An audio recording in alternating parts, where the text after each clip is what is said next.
Welcome back to the Fixed Ops Roundtable. I'm Sarah Vantine here with Ted Ings. Today we have the Integrity Cost Consulting panel. And Ted, most fixed ops leaders believe expenses are under control because invoices are paid on time and budgets are hit, and nothing really looks strange on the books. But what we see in practice is different, and expenses are approved but not necessarily validated. Sarah, you are right. Steve Thompson has opened our eyes here at the roundtable to all the ins and outs. He's with Integrity Cost Consulting. Steve, welcome back to the Fixed Ops Roundtable. Yeah, Ted and Sarah, thank you so much for inviting me back. Well, here we are at the end of January. We're already about a month into 2026. And Sarah and I want to ask you some questions that our fixed ops leaders need to be asking of their CFOs and controllers, especially as we come to the end of the month, Steve. And maybe what some of those answers usually reveal, because there's a lot of things hidden in there. So I'm hoping you could help us with that. And if you're okay with that Sure. topic, Yeah. let's take it away. So my first question, Steve Thompson, is what about vendors? Which vendors that haven't been benchmarked, let's say in 3+ years, what should we be keeping our eyes on there in terms of costs? Yeah, I think particular vendors, I think it's some of the non-core services, right? Non-core vendors, your waste disposal, uniforms, telecom, areas like that where it's not really addressed. It's not really a problem every day. I mean, I think there might be some service issues, but I think those three areas typically get ignored primarily because it takes a lot of time. It takes some data. You got to be pulled away from what you're the 40 other things that you're working on for the day, and so I think those areas get overlooked. I think Sarah mentioned it. These get paid on time. They look reasonable. They matched last month. They look, it's if it looks Yes. right, it gets paid. And you've made a good point in the past, just dovetailing what you just said, that if expenses are approved, that doesn't mean that they're validated, like you just said. And if you want to elaborate just a little bit more on that, because I think that's a real important point as we start the year. Yeah, I think a lot of organizations and what we've seen, this is not, I'm just not making this up. This is what we've seen over the last, 12, 14 years is that a lot of these things are on auto pay. It's here's the invoice, it gets paid, it gets signed off on. Maybe it goes through one or two people, but it gets signed off on. It looks reasonable, and then it just gets paid, and then next month the same thing, right? No one's really validating, like you said, verifying these charges against the contracted terms and conditions. And again, it takes time to do that. And another thing that we find, and maybe you might ask this later, but now that I'm talking, it's a lot of this information. Sometimes we're being billed for things that are not even on the contract, right? These are non-negotiated contracted items or non-negotiated items, and so unless you're taking the invoice, comparing it to the contract, you're not really going to see the discrepancy. And then this is just, it might be simple for one store, but you look at multiple places with multiple rooftops, it is very difficult to do that. It's very difficult, time consuming to match all of them because more than likely they're all different, right? You're getting an invoice at one store, one thing, and another and something else at a different store. So it's and even if you have a master service agreement that covers all of these rooftops and all these stores locations, Right. it's rarely do the vendors in these areas, in these non-core areas, do they bill the same across the entire organization. And Sarah, I'm thinking, the person who approved the contract initially, okay, may no longer be around, okay, and the person now who's, making sure that they get paid every month is just kind of following through without having all the detail from the beginning. You're so right, Ted, and really, Steve, I'm thinking about what you mentioned when it comes to some of these, non-core vendors like waste and uniforms. This is a reality that it's a necessity in the service department. It's a necessity to keep our business operations running. But for our service directors and controllers and our dealership leadership that's listening today, where do rates in your experience auto increase without that reapproval? Yeah, yeah, yeah. A lot of this happens in these, we keep hitting on the uniform and laundry vendors, but a lot of times that's what happens. There's built-in escalators, and if you don't catch it, if you don't have better, have someone looking at your contracts to rewrite them so they're more favorable to you, you're going to see these increases that just happen. You're supposed to be locked in for maybe 12 months, no price increase for 12 months, but time and time again we see it happens twice during the year. There's increases, so someone needs to be paying attention. It's these are very subtle. It could be 2, 3, 4%, but again, it doesn't show up in any variance analysis, right? It's just not big enough as you roll everything up into higher categories. So it really needs to be, people need to drill down a little bit further to see that profit leakage. It really is. That's what it is. It's really leaking, and no one really knows about it. And Steve, do you see this, being more when situations like Ted and I are seeing? There's a lot of dealerships that are growing. For example, their mobile fleet, so they're bringing in more technicians, they're bringing in more components to their operation, and are things like that, like bringing on more staff. Does that trigger some of these, places where maybe you have a 12-month agreement, but now the contract is having some discrepancies 6 months in? Oh yeah, I mean that's a great point. I mean, and I even try to partner with M&A folks, because these there's all these acquisitions, the mergers, that sort of thing. I mean, think about that. So you're merging, you're acquiring rooftops, and now all of a sudden now you have maybe one or two vendors in laundry. Now you have a third, a fourth, right? So it's a great time, and I'm glad you brought that up. It's a great opportunity for whether you're before you sell or after you purchase to really look at these items and see if there's opportunity. I mean, it's very likely you're going to see some opportunity to reduce cost, increase profit. So whether you're selling and you want to hire a multiple, or you're buying and you want to, quick ROI, I think it's great for those who are buying and or selling to look at these items. Makes a lot of sense. Steve, you mentioned contract validation. Everybody's busy. We don't have a lot of time. And validating the contract requires some time. What invoices typically, because the inner workings in a dealership, what invoices bypass that validation of contract? I'm thinking a lot. Yeah. Again, we'll go back to the waste disposal, the trash, recycling, the laundry uniforms, the floor mats, the towels that we're using in the shop and on the mobile vans. All those areas get, from our experience, they get bypassed. Not everyone, right? But for a large majority, these are being bypassed and just being overlooked. Because like you said, they're a necessity. We need these things. We need these services. Right? We have to continue to move on. We have bigger problems. We're doing one thing I like to say is they're doing a lot of these video inspections, right?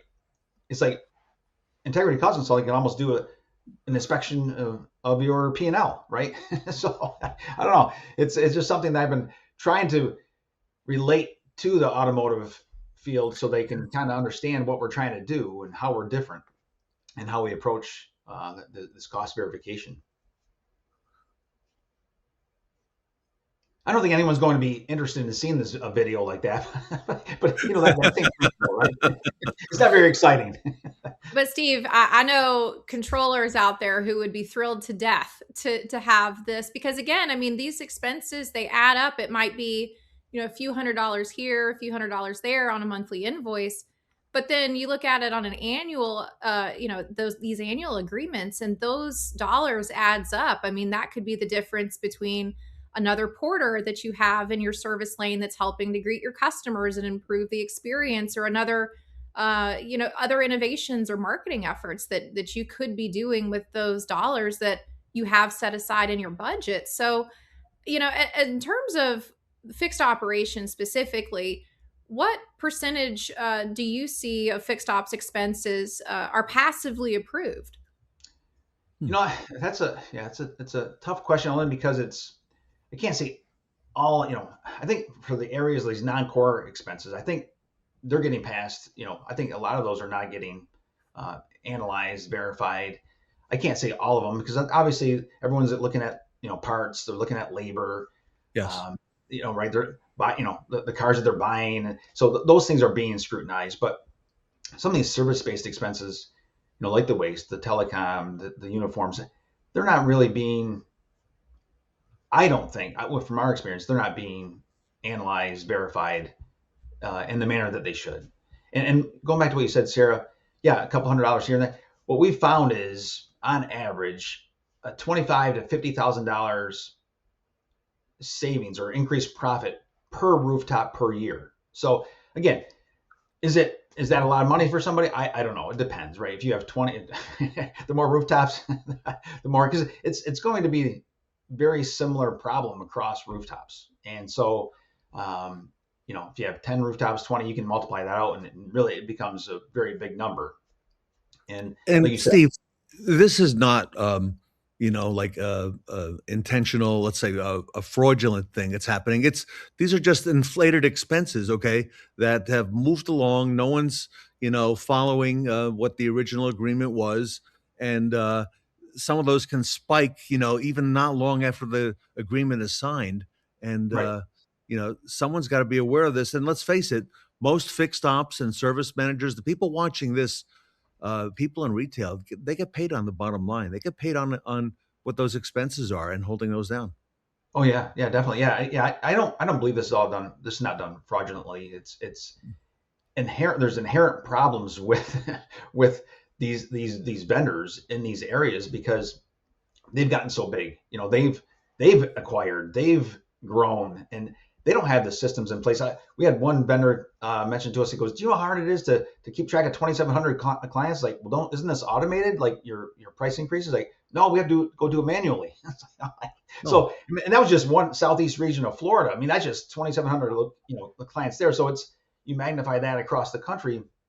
Some of these national vendors, and they just don't have, they're not looking for ways to reduce their revenue, right? So they're not really paying attention to these things either. They're hoping the burden of proof is on the customer, and that's what we help relieve that burden for And I've those. seen you in some of your travels. You actually travel to dealerships. You actually go in store and you help them identify. And there are things you look for as well. What are some of the things that, you know, you see that we may not be aware of having been in the dealership for a while, but things that become apparent to you very early, Steve Thompson, when you visit a dealership that you typically call to their attention?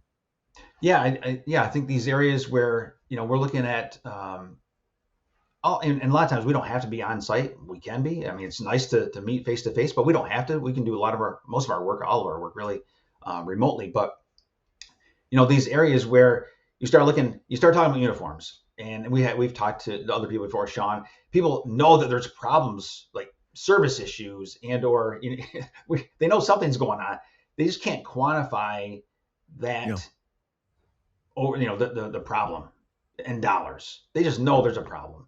And it's one of those things. It's like it's on their to-do list, but it's not going to be something that they necessarily get to because it does take a lot of time. And a lot of these invoices, the uniform invoices, they're weekly. So you have 20 rooftops, 20 Ooh, 20 invoices every week.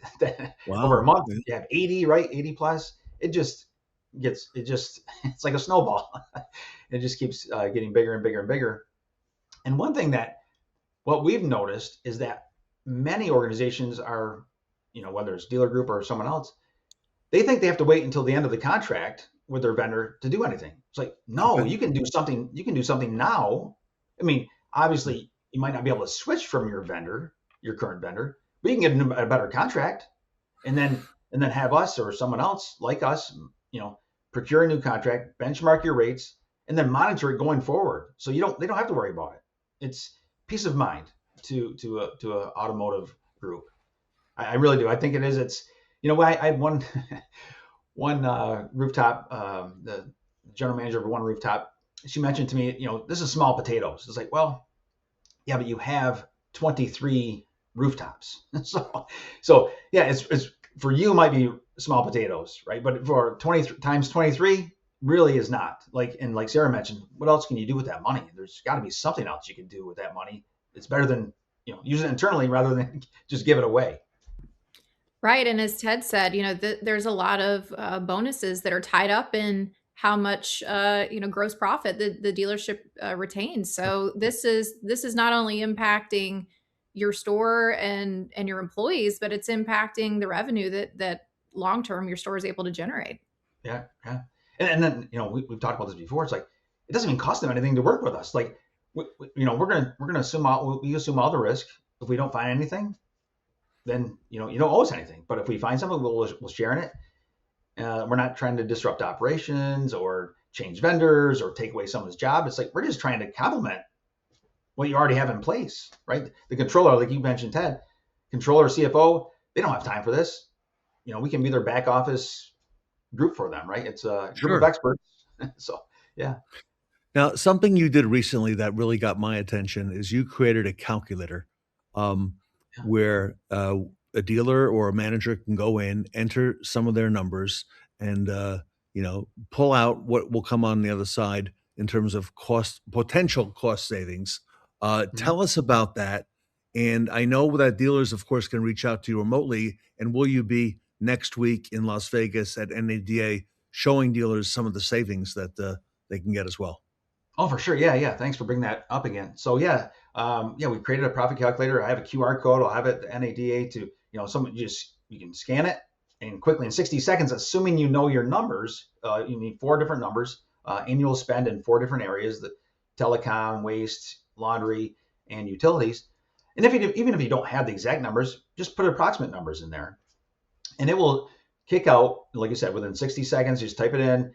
It all from 60 seconds, you'll know the range of possibility, right? We're not going to know until we get into your specific situation, see your documents, your invoices, your contracts. But it'll give you a range based on all of our years of experience. This is what is realistic, right? Low end to high end. We don't sugarcoat it, and I always say it could be zero. There's a chance it could be zero for any particular category. But I'll let you know. We'll let you know because we're not going to waste our time. We don't get paid unless we help you. So, we're not going to waste our time, and we don't want to waste your time either. And this will give a dealer peace of mind as well. Next week, Las Vegas NADA show. Sarah Vantine and Ted Ings will be there. Fixed Ops Roundtable will have a big presence in the West Hall. Steve Thompson will be there. He'll be with us and easy to find. And we'll be talking about how dealers can save money potentially, looking at that profit calculator. We have the QR code on screen with us now. Steve, for those in the audience who are going to NADA, can they make appointments with you? Can they reach out? And for those who are not going, what's the best way for them to reach you? I see an email scrolling and a phone number. Yeah, yeah. Email, phone number, call, text, reach out to me at on LinkedIn, direct message. Those are probably the easiest ways. But yeah, I answer my texts. You and I, Ted, we'll sometimes we text early in the morning, late at night when something's going on, right? I might bug you at late at night, but yeah, I'm very responsive to my texts and emails. So and even LinkedIn. So it's one of those three areas, one of those three methods is the best. And Sarah, I don't know of anybody else who provides this resource for the automotive dealer community the way that Steve Thompson at Integrity Cost Consulting does. You're so right, Ted. And Steve, this is so valuable for dealerships that are listening, and a lot of opportunity to continue to, keep their eye on spending and use those dollars for something more meaningful in their organization. No, I agree, 100%. Yes, thank you so much. I think it's very. I mean, I'm passionate about it. I'm trying to get other people passionate about it. Right. All right. If you're coming to NADA next week, everybody, put Steve Thompson on your short list. Make sure you visit with Steve. Reach out, make an appointment, or just come look for Sarah and I in the West Hall, and you won't be able to miss the stage we've got. And Steve, thank you for all you do for the industry at Integrity Cost Consulting, and let's continue the conversation. So thank you for all you do. Yeah, thanks, Ted. Thanks, Sarah. Steve Thompson, everybody, president of Integrity Cost Consulting. You can reach them on the web. Down below, you see the email for Steve scrolling. Also, a phone number. You can reach out to him directly, and we'll see him next week at NADA. Everybody, Steve Thompson, Integrity Cost Consulting, here with us today at the Fixed Ops Roundtable.